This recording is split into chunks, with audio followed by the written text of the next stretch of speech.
ఒకసారి మిగతా విషయాలు నేను చెప్పే ముందు మోసం, నయవంచన, దగ లాంటి మాట మేము ఎందుకు వాడాల్సి వస్తున్నది, ఎలాంటి బాధాకరమైన పరిస్థితుల్లో ఈ వ్యాఖ్యానాలు చేయాల్సి వస్తుందో మీకు వివరించే ప్రయత్నం నేను చేస్తాను. ముందుగా ఎన్నికలకు సరిగ్గా నెల రోజుల ముందు నుంచి 6 నెలల ముందు నుంచి రైతు డిక్లరేషన్ పేరిట వరంగల్లో వాళ్ళు మొదలుపెట్టిన రైతు డిక్లరేషన్ నుంచి తదనంతరం ఎన్నికల దాకా వాళ్ళు ఏం మాట్లాడారో దయచేసి ఒక్కసారి వారి మాటల్లోనే మీకు చూపెట్టే ప్రయత్నం చేస్తాను. ముందుగా ముఖ్యమంత్రి రేవంత్ రెడ్డి గారు ఆనాడు ప్రదేశ్ కాంగ్రెస్ కమిటీ అధ్యక్షుడిగా మాట్లాడిన మాటలు మీరు వింటారు. భరోసా పథకం కింద 15,000 కౌలు రైతులు కూడా ఇస్తాను. అది గుర్తింపు ఎట్లా అంటే ఇద్దరికి ఇస్తారా, యజమానికి ప్లస్ కౌలు రైతుకా, కౌలు రైతుకేనా? ఇప్పుడు స్పష్టంగా అందులో భూ యజమానికి మీకు అంటే మీరు ఎందుకు ఇంత క్లియర్ గా ఉన్నా కూడా మీకు అనుమానం వచ్చిందో స్పష్టంగా మళ్ళొక్కసారి చదివి వినిపిస్తాం మీకు. ఇందిరమ్మ రైతు భరోసా పథకం భూమి ఉన్న రైతులతో పాటు కౌలు రైతులకు కూడా ఏడాదికి ఎకరాకు 15,000, భూమి లేని ఉపాధి హామీ కూలీలకు ప్రతి ఏడాది 12,000. స్పష్టంగా ఏ మాత్రం శశపిశం లేకుండా, అనుమానం లేకుండా, పదాలు అటు ఇటు కాకుండా పేర్చి కూర్చి ప్రజలకు స్పష్టంగా చెప్పినము. భూ యజమానికి వచ్చే 15,000 భూ యజమానికి వస్తాయి. భూ యజమానులు 58 లక్షల మంది ఉన్నారు, చిన్న సన్నకారు రైతులు కలిసి. కౌలు రైతు చట్టం తెచ్చినప్పుడు నమోదు చేయించుకునేది 15 లక్షల మంది. ఒకవేళ ఇప్పుడు ఎవరైనా కొత్తగా వచ్చినా కూడా మళ్ళీ నమోదు చేసుకోవడానికి అవకాశం ఇచ్చి చట్టబద్ధత కాంగ్రెస్ పార్టీ చేసింది.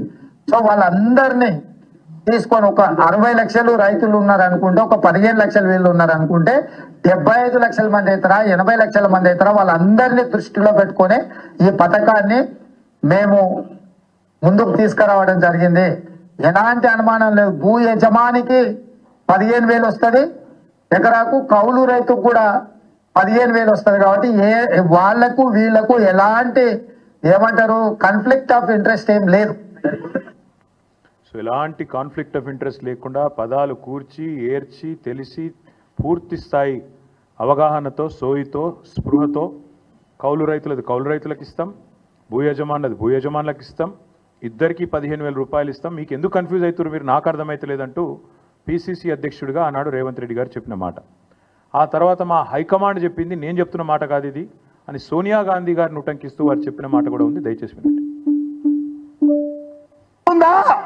ఎందుకంటే సోనియమ్మనే రైతు భరోసా పథకం కింద ప్రతి ఎకరానికి ప్రతి సంవత్సరానికి రైతులకు సహాయం అందించడానికి కౌలు రైతులతో సహా 15,000 రూపాయలు, నువ్వు 10,000 బిచ్చమేస్తే మేము ఆత్మగౌరవం నిలబెట్టడానికి 15,000 రూపాయలు ఇస్తున్నాం. ఇదే కాదు, మీరు బిచ్చమేస్తే 10,000 మీరు బిచ్చమేస్తే మేము 15,000 రూపాయలు ఆత్మగౌరవాన్ని పెంచడానికి ఇస్తున్నామంటూ వారు చెప్పిన మాట. ఇదంతా మీరు చూసే ఉంటారు, మళ్ళొకసారి గుర్తు చేయడానికి మాత్రం. అది కూడా సోనియమ్మ చెప్పిన మాట అంటూ, ఇందిరమ్మ రాజ్యంలో సోనియమ్మ మాట నిలబెడతామంటూ సోనియా గాంధీ గారిని ఉటంకిస్తూ ముఖ్యమంత్రి రేవంత్ రెడ్డి చెప్పిన మాట. సరే, ఇక్కడ ఈ స్థాయి నాయకులు చెప్తే నమ్ముతలేరేమో అని చెప్పి వరంగల్లో రైతు డిక్లరేషన్ అనే ఒక భారీ బహిరంగ సభ పెట్టి వేలాదిగా రైతులను అక్కడ తీసుకొచ్చి రాష్ట్ర వ్యాప్తంగా అక్కడ కూడా ఢిల్లీ నుంచి వచ్చిన రాహుల్ గాంధీ గారితో కూడా ఇదే మాట చెప్పించారు. దయచేసి అది కూడా ఒకసారి రాహుల్ గాంధీ గారి బయట కూడా మీరు వినాలి. हमने वरंगल डिक्लेरेशन किया और उसमें हमने तेलंगाना के किसानों से वायदे किए. मैंने कर्जा माफी की बात की, एमएसपी की बात की, 15,000 रुपए प्रति एकड़ डायरेक्ट बेनिफिट हम किसानों को देने जा रहे हैं. और रेवंत जी ने पूरा डिक्लेरेशन पढ़ा. यह सिर्फ एक डिक्लेरेशन नहीं है, यह किसानों के लिए कांग्रेस पार्टी की गारंटी है. ఇది డిక్లరేషన్ కాదు, కాంగ్రెస్ పార్టీ రైతులకిచ్చే ఒక గ్యారంటీ. రేవంత్ రెడ్డి గారు కూడా మొత్తం చదివిన డిక్లరేషన్ నేను కూడా చదువుతున్నా అని చెప్పి 15,000 రూపాయలు ఖచ్చితంగా ఇస్తామని చెప్పి రాహుల్ గాంధీ గారు వరంగల్లో వేలాది మంది రైతుల సమక్షంలో తెలంగాణ రైతులకు ఇచ్చిన మాట. అందుకే ఇవాళ తెలంగాణ ప్రభుత్వం తీసుకున్న ఈ నిర్ణయం ఏదైతే ఉందో 15,000 రూపాయలు ఇస్తాం ఎకరానికి అని చెప్పి ఇవాళ 12,000కే కుదించి సంబురాలు చేయమంటున్న రేవంత్ రెడ్డి ప్రభుత్వం ఖచ్చితంగా తెలంగాణ ప్రజానీకాన్ని తెలంగాణ రైతాంగానికి తీరని ద్రోహం చేస్తున్నది, తీరని అన్యాయం చేస్తున్నది. ఈ ద్రోహాన్ని ఈ వంచనని తెలంగాణ రైతులు ఎట్టి పరిస్థితిలో మరి క్షమించరు అనేది తప్పకుండా మా పార్టీ యొక్క ఆలోచన. అందుకే నమ్మి ఓటేసిన పాపానికి డిక్లరేషన్ల పేరిట మీరు ఇచ్చిన వాగ్దానాలు గ్యారంటీల పేరిట మీరు చెప్పిన మాటలు పచ్చి మోసం అని చెప్పి ఇవాళ తెలంగాణ రైతన్నలందరికీ అర్థమైంది. కాంగ్రెస్ పార్టీని ఖచ్చితంగా భవిష్యత్తులో పాతరేస్తారని చెప్పి మేమైతే బలంగా అనుకుంటా ఉన్నాం. నిజంగా చెప్పాలంటే మోసం అనే పదం కాంగ్రెస్ పార్టీకి సంబంధించినంత వరకు చాలా చిన్న పదం. దగా, నయవంచన ఈ పదాలు కూడా నిజంగా చెప్పాలంటే సరిపోదు. డిక్షనరీలో కొత్త పదాలు ఎతకాలి వీళ్ళు చేసిన ఈ ద్రోహానికి. అందుకే ఇది ఒక చీకటి అధ్యాయంగా మిగిలిపోతుంది. కపట నాటకాలకు, నోరు తెరిస్తే పచ్చి అబద్ధాలకి. ఇంకొక మాటలో చెప్పాలంటే అబద్ధానికి అంగీలాగు దొడిగితే ఇగో ఈ కాంగ్రెస్ పార్టీ నాయకత్వంలాగా ఉంటుందని చెప్పి వాళ్ళ రాష్ట్ర రైతాంగాన్ని మొత్తానికి కూడా అర్థమైంది. కేసీఆర్ గారి పరిపాలనలో 10 ఏళ్లలో ఆనాడు రుణమాఫీకి అదేవిధంగా రైతు బంధు పథకానికి రెండింటికి మాత్రమే నేను చెప్పేది, మిగతాయి చెప్పని కూడా చెప్పట్లేదు. డైరెక్ట్గా రైతుల ఖాతాల్లో పడ్డ పైసల గురించి మాత్రమే చెప్తున్నాను నేను. రైతు బంధు రూపంలో 73,000 కోట్లు, 27,500 కోట్ల రూపాయలు మీకు రుణమాఫీ రూపంలో. ఈ 2 పథకాలు మాత్రమే 1,00,000 కోట్ల రూపాయలు ఇవాళ రైతుల ఖాతాల్లో వేసిన ఘనత కేసీఆర్ ప్రభుత్వంది.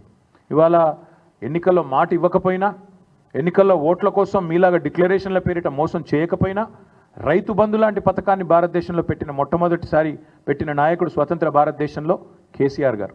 అందుకే కేసీఆర్ గారు రైతు బంధుగానే ఉంటారు, రేవంత్ రెడ్డి రాబందుగానే మిగిలిపోతాడు, రైతుల పాలిట రాబందుగానే మిగిలిపోతాడనే మాట నేను ఖచ్చితంగా చెప్తా ఉన్నాను. రేవంత్ రెడ్డి గారే చెప్పినారు, ఇంకా చెప్పాలంటే చాలా వీడియోలు ఉన్నాయని చెప్పిన మాటలు. డిసెంబర్ 3కు ముందు తీసుకుంటే 5,000, డిసెంబర్ 3 తర్వాత తీసుకుంటే 7,500 రూపాయలు ఇస్తానని చెప్పి ఆనాడు ఎన్నికల కమిషన్కు ఉత్తరం రాసి రైతు బంధు ఆపి సన్నాయి నొక్కులు నొక్కిన వాడు రేవంత్ రెడ్డి. ఆ రోజు 10,000 రూపాయలు కేసీఆర్ గారు 2 పంటలకు ఇస్తుంటే 3 పంటలకు ఇయ్యవా, 3వ పంటకి ఇయ్యవా అని అవహేళన చేసిన వాడు రేవంత్ రెడ్డి. 10,000ను బిచ్చమన్నవాడు, ముష్టి అన్నవాడు రేవంత్ రెడ్డి. మరి ఇవాళ మేము అడుగుతున్నాం, 10,000ను ముష్టి అంటివి, బిచ్చమంటివి, 15,000 ఇస్తానంటివి, ఇవాళ 12,000కు సరిపడి మళ్ళీ అదేదో గొప్ప విషయంలాగా చెప్పుకుంటే సిగ్గనిపిస్తలేదా నీకని అడుగుతా ఉన్నాం. కనీసం మాత్రం చీమగుట్టినట్టన్నా అనిపిస్తలేదా? ఇచ్చిన మాటలు ఈ రకంగా సిగ్గు లేకుండా తప్పుతుంటే కనీసంగా కూడా ఏం అనిపిస్తలేదా అని అడుగుతా ఉన్నాం. ఓడదాటదాకా ఓడమల్లన్న, ఒడ్డుకెక్కినాక బోడమల్లన్న. ఇక అది కాంగ్రెస్ పార్టీ యొక్క వైఖరి మొదటి నుంచి కూడా. రాహుల్ గాంధీ నుంచి మొదలు పెడితే రేవంత్ రెడ్డి దాకా అందరి వైఖరి అదే. నేను అడుగుతా ఉన్నా రాహుల్ గాంధీని కూడా, కష్టం వస్తే వస్తా అంటివి, ఇది నా గ్యారంటీ అంటివి, పిలువుండ్రి వస్తా అంటివి. వాళ్ళ తెలంగాణ రైతులు అడుగుతున్నారు, రాహుల్ గాంధీ గారు ఎక్కడున్నారు మీరు? అసలు మీ ప్రభుత్వం ఇన్ని మోసాలకు పాల్పడుతుంటే, రైతు భరోసాని కూడా ఇవాళ రైతు నిరాశగా మారుస్తుంటే, రాష్ట్రంలోని రైతాంగాన్ని నయవంచన చేసి గొంతుకొస్తుంటే ఎక్కడ ఉన్నావు రాహుల్ గాంధీ నేను అడుగుతా ఉన్నా. వచ్చే దమ్ముందా? వరంగల్కి వస్తావా?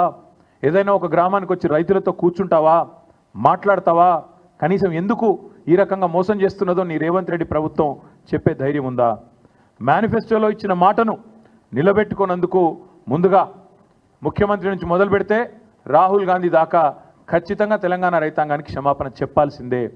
మీరే ఇచ్చినారు వ్యవసాయ డిక్లరేషన్ అని, మీరే చెప్పినారు మాటలు, బోనస్ అన్నారు, ఇంకోటి అన్నారు, చాలా బోగస్ మాటలు మాట్లాడినారు. కానీ వీటన్నిటికంటే దరిద్రం, వీటన్నిటికంటే నికృష్టమైన మాట నిన్న రేవంత్ రెడ్డి గారు మాట్లాడినారు. ఇది పేపర్లో రిపోర్ట్ అయింది, దాని ప్రకారమే నేను మాట్లాడుతూ ఉన్నా. తెలంగాణ కాకుండా ఉమ్మడి ఆంధ్రప్రదేశ్లోనే బాగుండే ప్రభుత్వ ఉద్యోగులకనే ఒక నికృష్టమైన భావదారిద్రపు మాట తెలంగాణ ముఖ్యమంత్రి మాట్లాడడం అనేది ఇది నిజంగా కూడా తెలంగాణ ఆత్మగౌరవాన్ని కించపరచడమే. అసలు నీకు సిగ్గుందా? ఉద్యమంలో ఎన్నడూ రాలేదు కనీసం కలిసి, ఇవాళ సిగ్గు లేకుండా ఆ ముఖ్యమంత్రి పదవిలో కూర్చొని కూడా ఈ భావదారిద్రపు మాట మాట్లాడడానికి ఒక తెలంగాణ బిడ్డవు కదా, కనీసం రేషమని ఉండాలి కదా. ఎక్కడున్న తెలంగాణ ఎక్కడ పోయిందండి? 10 ఏళ్లలో భారతదేశానికే ఆదర్శంగా నిలబడ్డ తెలంగాణను పట్టుకొని ఉమ్మడి ఆంధ్రప్రదేశ్లోనే బాగుండే పరిస్థితులను మాట్లాడడానికి నీకు మనసెట్లు వచ్చింది? నీ రాష్ట్రాన్ని నువ్వే కించపరచడానికి నువ్వు ముఖ్యమంత్రి అనే ఇంగితం కూడా నీకు లేదా? ఆ మాత్రం సోయి కూడా లేదా అని బాధతో అడుగుతా ఉన్నా. ఒక ముఖ్యమంత్రి పదవిలో కూర్చున్నావు, అదృష్టవంతుడివి నువ్వు. ఎంత గొప్పగా మాట్లాడాలి నువ్వు నీ రాష్ట్రం గురించి, నీ ప్రభుత్వం గురించి కూడా గొప్పగా చెప్పుకోవద్దంటలేదు మేము. కానీ రాష్ట్రాన్ని చిన్నగా చేసి చూపెట్టడం అనే దౌర్భాగ్యం అనేది అయితే ఉందో నిజంగా కూడా బాధాకరం. ఇంకా దారుణం ఏంటంటే రాష్ట్రాన్ని చిన్నగా చేస్తాడు. ప్రభుత్వ ఉద్యోగుల పరిస్థితి అట తెలంగాణలో బాగా లేకుండానట, ఉమ్మడి ఆంధ్రప్రదేశ్లో బాగుండేనట. ఎందుకు 73% జీతం పెంచినందుకు బాగా లేకుండేనా, లేకపోతే భారతదేశంలోనే హైయెస్ట్ పే స్కేల్ కేంద్ర ప్రభుత్వ ఉద్యోగుల కంటే కూడా అత్యధికంగా జీతాలు ఇచ్చినందుకు బాగా లేకుండేనా, అత్యధికంగా పెన్షన్లు ఇచ్చినందుకు బాగా లేకుండేనా, లేదా ఇదే ప్రభుత్వ ఉద్యోగులు మన రాష్ట్రాన్ని అగ్రభాగాన భారతదేశంలో నిలబెట్టినందుకు బాగా లేకుండేనా, ప్రపంచంలోనే అతిపెద్ద లిఫ్ట్ ఇరిగేషన్ ప్రాజెక్టు కట్టింది ఇదే ప్రభుత్వ ఉద్యోగులు కాదా, ఇదే ప్రభుత్వంలోని ఇరిగేషన్ డిపార్ట్మెంట్ కాదా, రాష్ట్రాన్ని భారతదేశంలోనే తలసరి ఆదాయంలో నిలబెట్టింది అగ్రభాగాన ఇదే ప్రభుత్వ ఉద్యోగులు, ఇదే ప్రజలు కాదా, రాష్ట్రాన్ని వ్యవసాయంలో ఇబ్బడి ముబ్బడిగా ఉత్పత్తులు వచ్చినాయంటే ఒకవైపు వ్యవసాయ శాఖ అధికారులు, తెలంగాణ రైతులు అందరూ కలిసి కష్టపడితేనే కదా ఫలితాలు వచ్చినాయి. మరి అట్లాంటిది తెలంగాణలో ప్రభుత్వ ఉద్యోగుల పరిస్థితి బాగాలేదు, ఉమ్మడి ఆంధ్రప్రదేశ్లోనే బాగుండే అనే నికృష్టపు మాట ముఖ్యమంత్రి నోట రావచ్చునా? ఇవన్నీ కాకుండా పచ్చి అబద్ధాలు చెప్పడమే వీళ్ళు అలవాటుగా మార్చుకున్నారు. ఎందుకు ఇస్తలేవా రేవంత్ రెడ్డి పెన్షన్లు అంటే పచ్చి అబద్ధం. ఎందుకు ఇస్తలేవా రేవంత్ రెడ్డి 100 రోజుల్లో 6 గ్యారంటీలు అంటే ఆర్థిక పరిస్థితి లేదు, దివాలా తీసినది, నాశనం అయిపోయింది, అప్పుల పాలైపోయింది అని దివాలా కోరు మాటలు మాట్లాడుతున్నాడు ముఖ్యమంత్రి.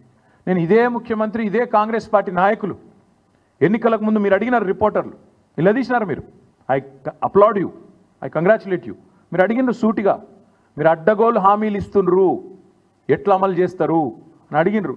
అడిగితే ఆ రోజు పెద్ద పెద్ద డైలాగులు కొట్టిండ్రు.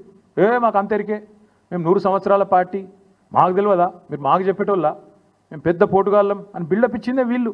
ఒక్కసారి వినండి మేము చెప్పిన మాటలు, మేము కాదు వాళ్ళు చెప్పిన మాటలు. ఆ రోజు రేవంత్ రెడ్డి గారు పిసిసి ప్రెసిడెంట్ రాష్ట్ర ఆర్థిక పరిస్థితి గురించి మాట్లాడిన మాటలు వినండి. ఎవరు చెప్పారు? ఎవరన్నారు ఆ మాట? అంటున్న కర్ణాటక రాష్ట్రానికంటే తెలంగాణ రాష్ట్రం ఆదాయం తక్కువ అని. అది తప్పుడు ప్రచారం. అక్కడ ఉన్న 224 అసెంబ్లీలు, అక్కడ ఉన్న జనాభా ఎంత, రాష్ట్రం బడ్జెట్ ఎంత, ఇక్కడ ఉన్న జనాభా ఎంత, ఈ రాష్ట్రం బడ్జెట్ ఎంత. దేశంలోనే అత్యధిక ఆదాయం ఉన్న రాష్ట్రం తెలంగాణ రాష్ట్రం. దేశంలోనే అత్యధిక ఆదాయం ఉన్న రాష్ట్రం తెలంగాణ రాష్ట్రం. అదేమో ప్రతిపక్షాలు ఉన్నప్పుడు, ఇప్పుడేమో వేరే మాట మాట్లాడి అది కూడా చూపెడతా. బట్టి విక్రమార్క గారు ఇవాళ deputy chief minister and also Nishant sir, మీరు రాష్ట్ర ప్రజల కోసం రకరకాల హామీలు ఇచ్చారు, కానీ ఆ హామీలు నెరవేర్చడానికి అయ్యే ఖర్చు ఇప్పుడు రాష్ట్ర ఆదాయం కన్నా 3 ఉంది. అది రాష్ట్ర లయబిలిటీస్ మీద, రాష్ట్ర అప్పు మీద భారం పడుతుంది.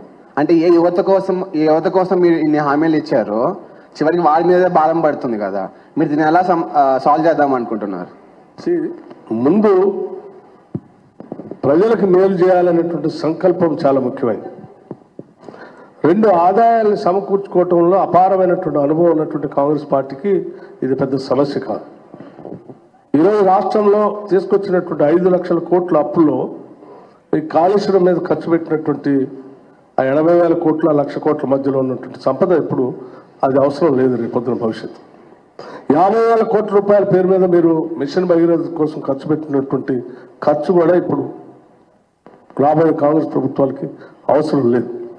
ఇటువంటి వాటన్నిటిని జాగ్రత్తగా పోగేసుకుంటూ దోపిడీకి గురి కాకుండా జాగ్రత్త ఫిల్ఫ్రేజ్ చేసి ఆదాయాన్ని పెంచుకొని ఆ వనరులతో ఈ సంక్షేమ కార్యక్రమాలు చేయడానికి మంచి అవకాశం ఉంది. నెంబర్ 1.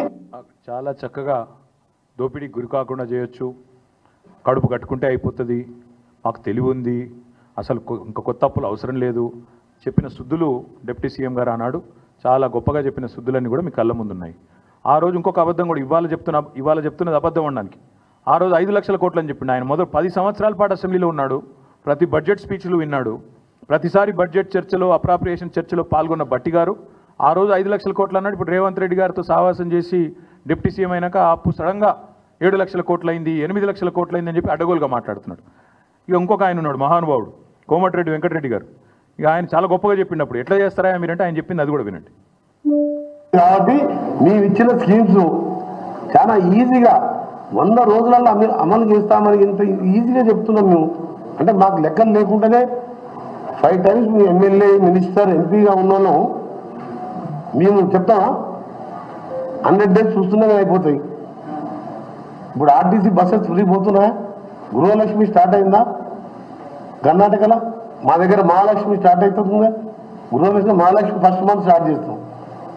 అక్కడ రైస్ షార్టేజ్ ఉండి బయట స్టేట్లో కొని ఇచ్చే వరకు ఒక్క స్కీమ్ లేట్ అయింది, అది కూడా ఇప్పుడు స్టార్ట్ అయింది. మా దగ్గర అన్ని ఉన్నాయి కదా, ఇన్కమ్ పెరుగుతుంది. బతుకునిచ్చే తెలంగాణ ప్రతి ఒక్కరికి 5 లక్షలు సొంత ప్లేస్ ఉంటేనేమో 5 లక్షలు, లేకుంటే ప్లేస్ ప్లస్ 5 లక్షలు ఫస్ట్ 100 days లోనే అలాట్ ఇస్తాం. ఇవంతా కలిసి బడ్జెట్ ఎంత తెలుసా? ఆయన 10 లక్షలు ఇచ్చే దళిత బంధు వాళ్ళ నాయకులకు దోషి పెడుతుంది, బీసీ బంధు అవన్నీ పెడితే ఈ స్కీమ్స్ అన్నీ అయిపోతాయి. స్కీమ్స్ అన్నీ అయిపోతాయి. 10 లక్షలు ఇచ్చే దళిత బంధు బంద్ చేయాలి, బీసీ బంధు బంద్ చేయాలి. 100 రోజుల లోపలనే ఇండ్లు ఉన్నోళ్ళకి ఇండ్లు లేని వాళ్ళకి ఇండ్లు ఇస్తాం, ప్లాట్ కూడా లేకపోతే ప్లాట్ ఇస్తాం, మీదికి 5 లక్షలు ఇస్తాం, 100 రోజుల లోపలనే ఇస్తాం. ఇవన్నీ వీళ్ళు మాట్లాడిన మాటలు, వీళ్ళు చెప్పిన హామీలు. బాధ ఎక్కడ అనిపిస్తుంది అంటే, సరే ఓట్ల కోసం ఇష్టం వచ్చినట్టు నోరు ఎట్లా ఉంటే అట్లా, నారికి ఎంత వస్తే నోటికి ఎంత ఇస్తంతా మాట్లాడినారు. కానీ ఇవాళ బాధ్యతాయుతమైన పదవుల్లో కూర్చొని మంత్రులుగా, ఉప ముఖ్యమంత్రిగా, చీఫ్ మినిస్టర్గా ఇవాళ మాట్లాడుతూ ఆర్థిక పరిస్థితి బాగాలేదు అని చెప్పడానికి సిగ్గనిపిస్తలేదా? బాగాలేనిది ఆర్థిక పరిస్థితి కాదు, మీ మానసిక పరిస్థితి. బాగాలేనిది మీ మానసిక పరిస్థితి బాగాలేదు. మీకు ఇక్కడ గుజ్జు లేకపోతే మేమేం చేస్తాం దానికి? మీకు తెలివి లేదు, రాష్ట్రాన్ని నడిపే తెలివి లేదు, పరిపాలన చేత కాదు. కాబట్టి నోటికొచ్చిన వ్యాఖ్యానాలు చేస్తూ ఉన్నారు. చక్కదిద్దాల్సిన సీట్లో కూర్చొని చేతగాని మాటలు మాట్లాడితే ప్రజలు ఏమనుకుంటారు? మీకు లోన్లు ఇచ్చే ఇన్స్టిట్యూషన్స్ ఏమనుకుంటాయి? దేశంలోని మిగతా పార్టీలు ఏమనుకుంటాయి? మిగతా రాష్ట్రాలు ఏమనుకుంటాయి అనే కనీస సోయి కూడా లేదా? అసలు మిమ్మల్ని కూర్చోబెట్టింది ఎందుకు?